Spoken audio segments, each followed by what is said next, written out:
Hello, my name is Ethan Hewlin. Like you, I live a world that never stops moving. Also, like you, I have stories. These are my stories, the true stories of a tryhard.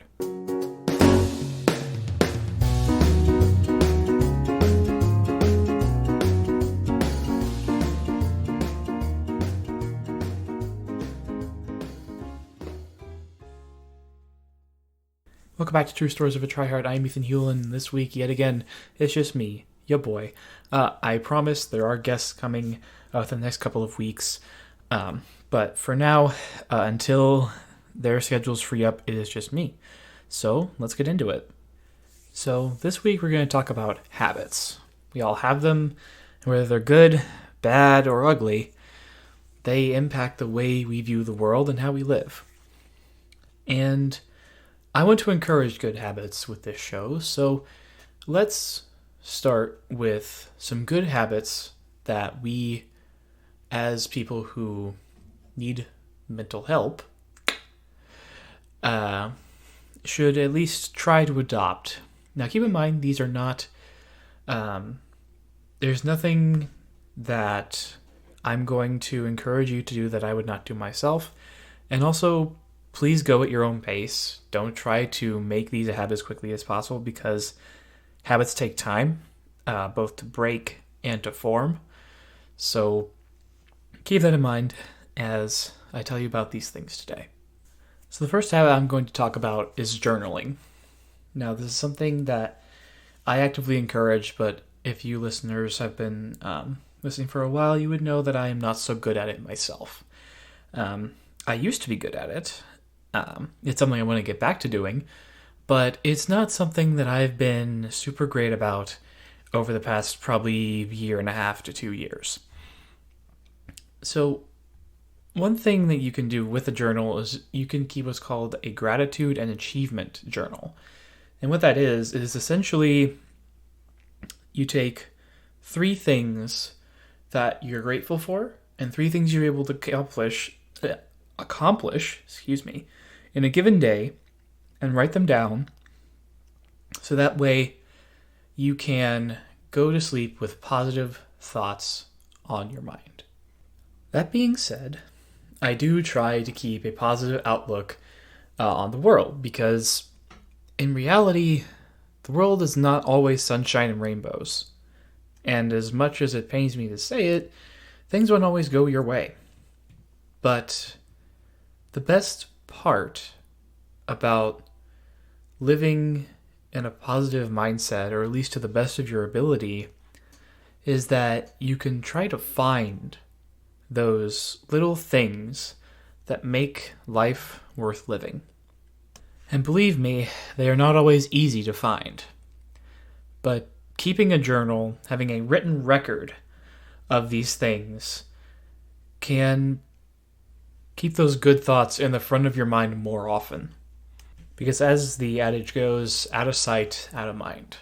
If you're not seeing something consistently, you're not probably thinking about it a lot. And the more you see something, the more likely you are to think about it consistently. So keeping that gratitude journal, whether it's in a gratitude journal that's been made specifically for that purpose, or even just a notebook, is a way to keep the gratitude and the things you're thankful for, the things you're able to accomplish, at the front of your mind. Because a lot of times we get bogged down in what we didn't do or the bad things that have happened in the world. Because believe me, there's quite a few to choose from on any given day. But when you take a step back and you see what you have done and the many things in this world that you are grateful for, or people, you begin to realize how small these problems can be. Or at least some of them. Some of them are pretty big. But the problems that you can control are small compared to the, let's say, the rich support system you might have, if you're lucky enough. The people in your life who you know will support you no matter what. That's one thing I'm grateful for. The second thing you can do is try to work some omega-3 fatty acids into your diet. Now, I've said it before on this show, but physical health and mental health are not separate. How you treat your physical body is going to impact what happens in your brain. And omega-3s are going to help with a lot of things related to your brain, specifically with their anti-inflammatory properties. They can help reduce the effects of depression by essentially going into your brain and helping boost your serotonin and dopamine, because they can pass through the brain membrane relatively easily compared to other molecules. I'm not just talking with no backing here. This is from a study by the Public Health Department of Harvard University. So either by eating foods that are higher in omega-3s, like salmon or walnuts or flaxseed, except for me, of course, I can't eat walnuts. But regardless of how you get it, whether it's through supplements or food, you're going to need probably between 1 and 3 grams per day. Now, if you're not a person who likes fish, maybe taking the supplements or eating salmon may not be the right path for you, but there are definitely many other ways to get it. The reason that omega-3 fatty acids work for mental health reasons is because in the human body, there are 2 main chemicals that we need to kind of help with mood regulation in addition to serotonin and dopamine, and those are called, the acronyms are EPA and DHA. So EPA is eicosapentaenoic acid. That's a very hard word to say. And so is DHA, which is docosahexaenoic acid. I'm trying not to keep up with the scientific jargon just to keep things conversational, as I like to do on this show. But those 2 chemicals our bodies can't produce a lot of on their own, which is why either taking these supplements or eating these foods is a good way to increase the levels of those chemicals, because in order to help regulate mood, those 2 chemicals are some of the best ways to do so. Hey tryhards, Ethan here. I want to talk to you guys about Patreon. Patreon is a donation service, a monthly subscription service where you donate money to me to support the show, to support the growth of it, whether that means merchandise or more podcasts or other things of that nature. And I would really appreciate if you guys will be willing and able to give just a little bit of whatever extra money you may have. Because while the show will always be free for everyone to listen, the way to make it isn't. And I'm in college, and things are expensive. So I'd appreciate any little amount that you're able to give. So thank you for donating, and thank you even more for listening. Another thing that you can do is try to get outside. Now, I know that over the past 16 months or so, that getting outside is not exactly something we want to do. But now that we're in I'm going to say winding down stage of the craziness that's been occurring over the past year and a half, getting out is going to be a bit more common. But there's no reason you can't start getting acclimated now. And I don't mean like going out to like a restaurant or anything. If you don't feel comfortable doing that, don't do it. What I mean is getting outside and being with nature in some way. Because being outside and moving around, and there are a lot of things that are going to help with your mental health by just being outside for 15 to 30 minutes a day in whatever form that takes. Now, listeners, if you've been listening for a while, I know I've said that a lot this episode, but there's a reason I've been saying it. If you know this about me, you know that I was in Boy Scouts for most of my teenage years. and some of my preteen years as well. I spent a lot of time outside because of that. About once a month, we would go and camp somewhere for the whole weekend, Friday to Sunday. Rain, sunshine, snow, sleet, what have you. The only time we had to go home is when there was a tornado warning. And I will tell you right now that that weekend of being outside did wonders for my mental health as a teenager. I feel like I would have been a lot less happy had I not had that once a month experience of just existing in the outdoors, away from my phone, away from distractions, away from a bunch of different things that were kind of holding me back and making me overthink, and just parts of me that I didn't enjoy.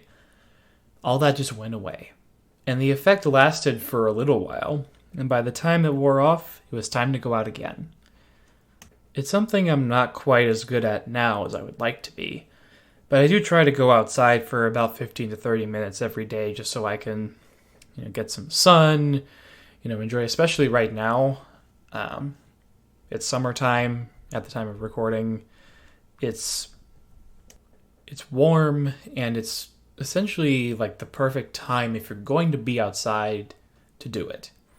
I know that gets harder the colder it gets, but believe me, getting outside is definitely worth it. The last thing I'm going to talk about today is being vulnerable. Now, what do I mean by that?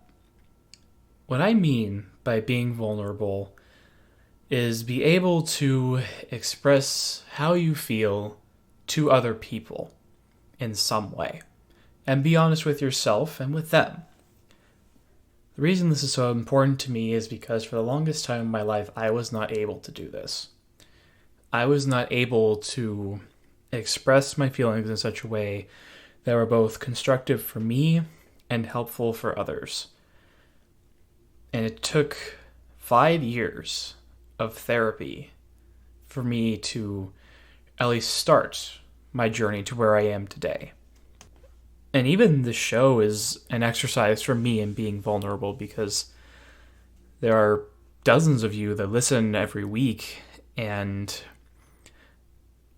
I cannot believe that I'm letting my inner thoughts and opinions heard by all these people across the world, and at times it feels like I'm doing a bit too much. But then I have to remind myself why I'm doing it in the first place. Because not everybody has access to the resources that I did when I needed them the most. And that's why I want to be an example of being vulnerable, because everybody needs a role model. And I don't say that to try and make myself look like something I'm not. Trust me, I've done plenty in my life that doesn't make me worthy of being anyone's role model. But at the same time, you have to start somewhere. And for some people, that could be with me. So, as I've said in the past, I won't do anything that I wouldn't want you all to do. So opening up about your experiences, whatever form that takes, whether it's a face-to-face conversation, a conversation over the phone, a conversation over FaceTime, or whatever visual medium you choose to express it with, that conversation is ultimately going to help you. And keeping those conversations up over time is going to help you even more. Because not every day is going to be the best day of your life. And keeping that to yourself can sometimes be fatal. I know. I was almost there. So if nothing else, find a friend, find a family member, find somebody you trust to confide in, even if it's just one person. Because ultimately, being honest with yourself and others about how you're doing, it's going to help.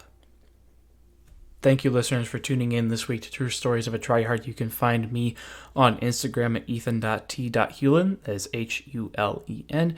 You can find me on Twitter at etphonehome. The O's are zeros, the E's are threes.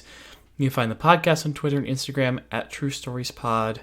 The best way to get the word out about podcasts is via word of mouth and social media. So please, please, please share this with your friends, share it on your social media, and if you post it in some way and tag me, you will get featured on the official podcast accounts. And please feel free to leave a rating and review on Apple Podcasts. I would very much appreciate it. I'll be back with more stories next week. So until then, this is Ethan Hulen, signing off.